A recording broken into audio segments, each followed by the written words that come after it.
Hello everyone, this is AMN English. This is our weekly program, Diplomatic Corner.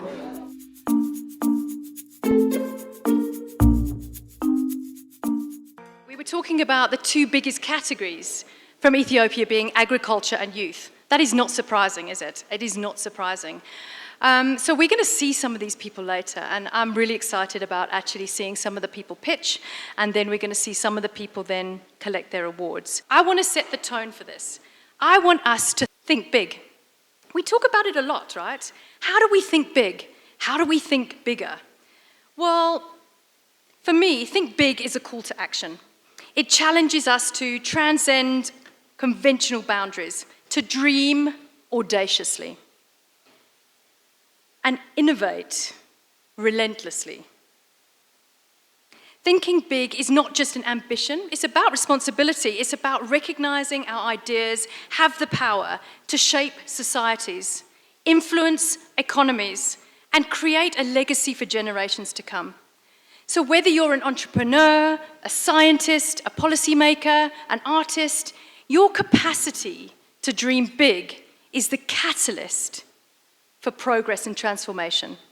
So as we navigate today's sessions and discussions and the workshops tomorrow, I urge every one of you to push the boundaries of your imagination, engage with new perspectives, challenge the status quo, and dare to envision the impossible. Remember, every monumental achievement begins with a single audacious thought. And our motivation is to ensure African innovators get seen, get connected, and ultimately get funded. Today, we are at the height of extraordinary opportunities. The convergence of emerging technologies, global connectivity, and growing awareness of our collective potential sets the stage for a real unprecedented breakthroughs. And we're going to see some today. Solving not just local challenges. We're here in Ethiopia because this is the first ever Ethiopian Awards. But it's not just about local challenges, it's about global challenges. Health, mobility, agriculture, energy, climate, financial inclusion, education. If we take these solutions and we think big together, we can turn big, bold ideas into tangible realities, shaping a future where the extraordinary becomes the norm. So as we begin this day of exploration, inspiration, can we all commit to think big? Can we? Can we do that? Can I see hands? DSA is a platform that brings together really amazing partners. And then you can see here in Ethiopia that you have a clear vision for what you want to do with innovation and entrepreneurship. And together with GIIG, you can really make impact. And I think there's no better time than now to invest in national ecosystems.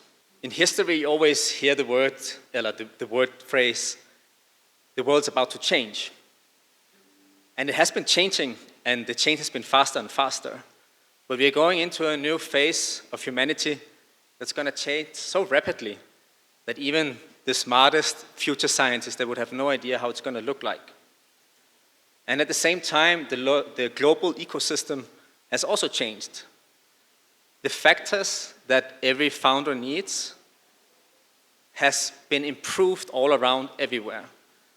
I'm visiting ecosystems in many different parts of the world, and all these entry barriers that you need to jump over as a founder, they're going down. For example, to create a high scalable startup, you need to master technology. Today, you cannot build a company, go national, go regional, go global, if you don't implement technology from the beginning. The access to technology has gone down rapidly. Secondly, access to knowledge.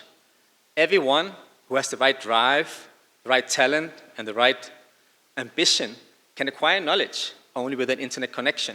In that way, you can enable even more to become founders.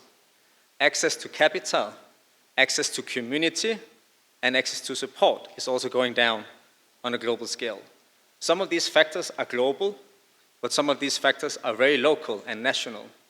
That's why I really think it's very smart, very ambitious of the government here to really invest in the ecosystem. You will not see the impact tomorrow or in 6 months, but over the next decade, I'm confident that a lot of the unicorns are not coming from Silicon Valley. Everyone will not talk about Silicon Valley. They will talk about extraordinary companies, and they can come from everywhere. Because the entry barriers are going down, so it's all about making sure that the founders nationally has the right conditions. And on top of that, keep in mind that they also foresee that the future unicorns, companies worth $1 billion, can be operated with a team of 10, 30, or 50 people. So the conditions are really changing, the world is shifting, and I think it's a good time for Ethiopia to jump on that train. A bit about Global Startup Awards for the people who doesn't know it that well. It's a startup journey as any other journey. The minute that you realize they share the same DNA, which is this passion for innovation, passion for creating things, or solving problems, you can make anything happen. And that's the core of Global Startup Awards.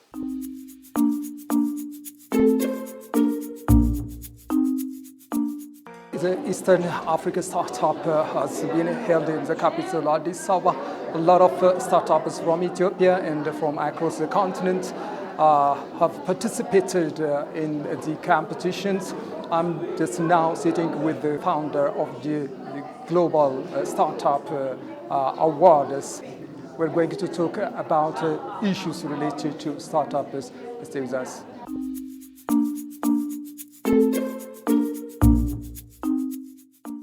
Well, sir, thank you for your time. So the Eastern African Startup Awards has been held here. So tell us more about this Startup Award.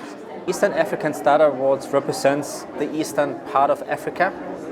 And we are here in Ethiopia because the Ethiopian government are heavily investing in building an ecosystem in Ethiopia.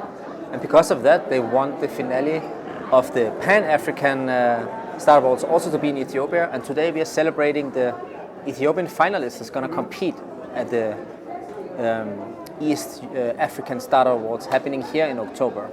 These startups and innovations are very vital for a certain country. So do you think they've got some kind of positive impacts upon the political influence, upon the diplomacy of countries? Because if you look at how trade agreements and trade between countries ensure stability, why is that? That's because it creates opportunities, it creates growth. So that's what entrepreneurs are doing. They're creating growth and opportunities. So yes, if you have collaboration across countries in the entrepreneurial scene, obviously it also creates stability. So the African youth, particularly the Ethiopian youth, have been trying hard on innovation, particularly on IA, artificial intelligence. So how do you explain the potential of Africans, particularly Ethiopian young peoples, towards these new global challenges, critical challenges? So how do you think the response of the Africans and the Ethiopians to respond to the emerging challenges that are related to technology? I think it's a very good question and very exciting thing to answer because there's a shift happening. Technology is being democratized in a way so everyone has access to creating products and solutions with technology way more than just 5 years ago. It means that all the bright minds of Africa can solve, of course, local problems, national problems, regional problems, but a lot of those problems can be contextualized into other markets. As we saw earlier today, in Ethiopia, most of the startups that are thriving very well on the top is agri-tech. What is one of the biggest global challenges of the future? That is the agriculture to produce food. So the solutions that your startups are working on here, they're relevant for the entire globe. So I think that puts it in perspective.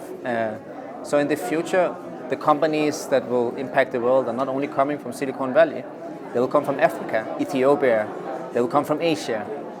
The world is changing, there will be more successful global startups coming from everywhere, and in particular the emerging markets. What do you think the efforts of the African youth or young people and the Ethiopian young people just towards achieving the sustainable development goals?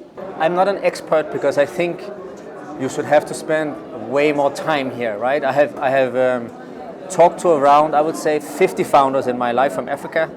From that experience, I see one headline is that they are very, very hardworking, and often they solve problems that are important.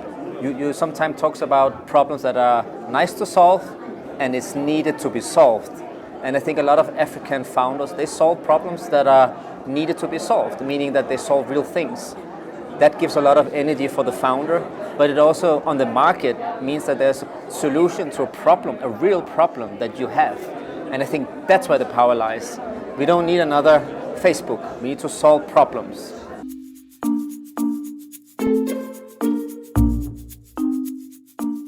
What startups contribute to the socio-economic development of the country is huge. That's why it is enabling nations to be more influential, even in politics, where witnesses how countries with startups boosted their GDP. I would like to say that the government of Ethiopia is determined to the development of startups. In this particular award event, 68 competitors will be awarded, and then they will participate in the African startup and global startup competitions. One indication that the government has been exerting efforts on the sector is the event held a month ago, organized by the Office of the Prime Minister. Over 300 startups displayed their innovation solutions. A great experience sharing was done at the time. Ethiopia is pursuing an economy which is led by creative and knowledge. The government has this aspiration that this nation will be prosperous this way. To achieve this, it is not an option to encourage entrepreneurs and innovators. Today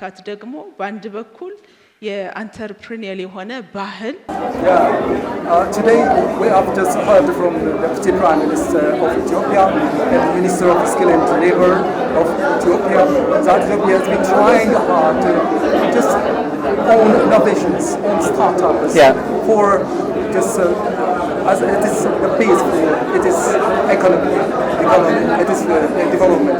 So from what you have seen so far, what's your understanding? Are you optimistic about Ethiopia's innovations? Very optimistic.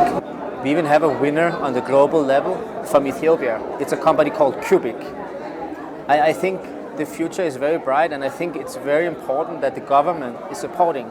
One thing is that the access to knowledge is going down, the accessibility is better, accessibility to use technology is better, access to capital is better, community is better, but you need support from the government as well, because you need a healthy infrastructure, and that's what they're building. What is the importance of enhancing connectivity between young peoples of the continents, particularly the young people of the African towards young peoples of the rest of the world? What do you think is the importance of creating connectivity? At the end of the day, all innovation, all great achievements in history came from creating teams with different skills.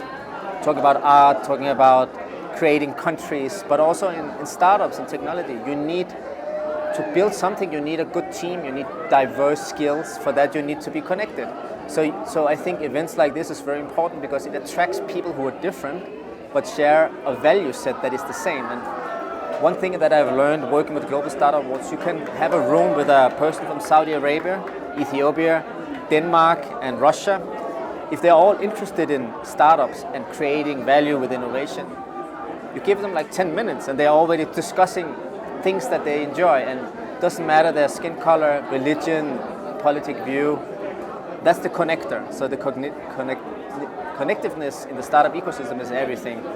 Even without the government, they still find each other, so it's very strong. One of the challenges of the startups and the innovators are finances. So how do you think they are linked to investors, to financiers, towards implementing their projects? That's also what we are working in the perspective of Global Startup Awards Africa. There is a micro fund investing in finalists and winners. But you are touching on a very important point, is that the most important thing after all these other elements are there is you need capital to grow. I think there's a big development happening across Africa. There's a lot of new Pan-African stakeholders, VCs, early stage investors, accelerators. but they need governmental support. And I can see this from success from other parts of the world. When the government invests a lot of energy, resources and attention into the startup ecosystem, the private player comes. I'm from the Nordic. If you look at the most successful startup ecosystem in my part of the world, it's not my country, it's Stockholm. That's because Stockholm has invested immense amount of resources and interest. For them, it's not just to check a box. They see it as an investment in the economy and job creation of the future, not just to have a picture. And I see the same here in Ethiopia. They are investing resources and attention. So I think it's bright, the future.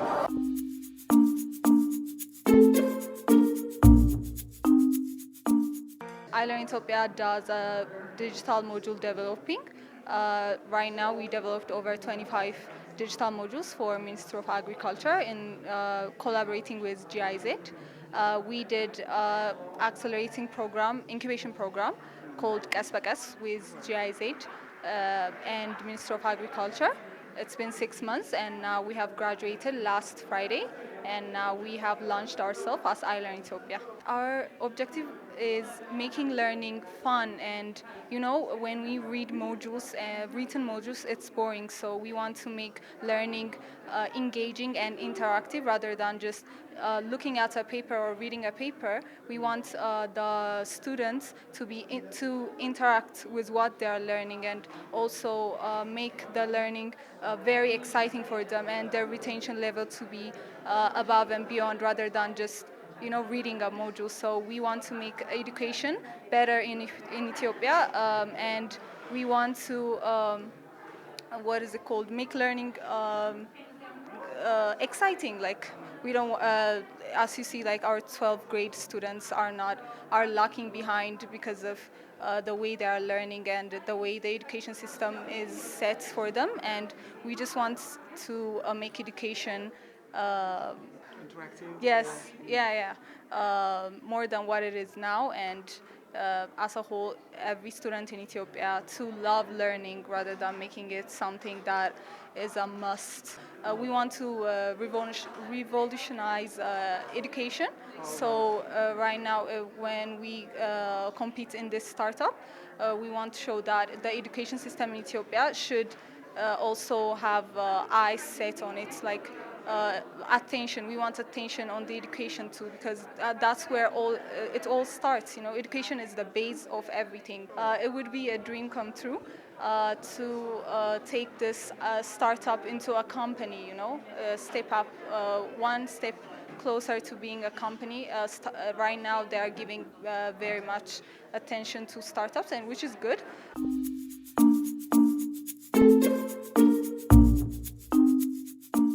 Yeah, so the global startup awards. Yes. Is it just merely awarding the winners, or does it have other kind of support? It's all about, first of all, the community. So we have alumni events where we bring former winners to different parts of the world. We recently had an event in China for former winners who were interested in the Chinese market or Chinese manufacturing. So we brought them all there. We had from Pakistan, we had from Africa, we had from the Nordic. So it's like this really mixed group of people. They're all bright, they're all exceptionally human beings put together, go to China because they all have an interest in either manufacturing or entering the market. So from that is a value creation for the winners because they might get the connections they need. But those relationships built among these founders, who knows what that's going to be like in 10 years. Maybe they're going to build something together. All right, sir. I really appreciate it. Thank you so much for your time. Thank you. Well, everyone, that's it for now. Our diplomatic corner. We've talked about the startups, innovators in Africa, particularly in Ethiopia, with the founder of the Global Startup Awards. Until we meet you next week with another guest, have a wonderful time.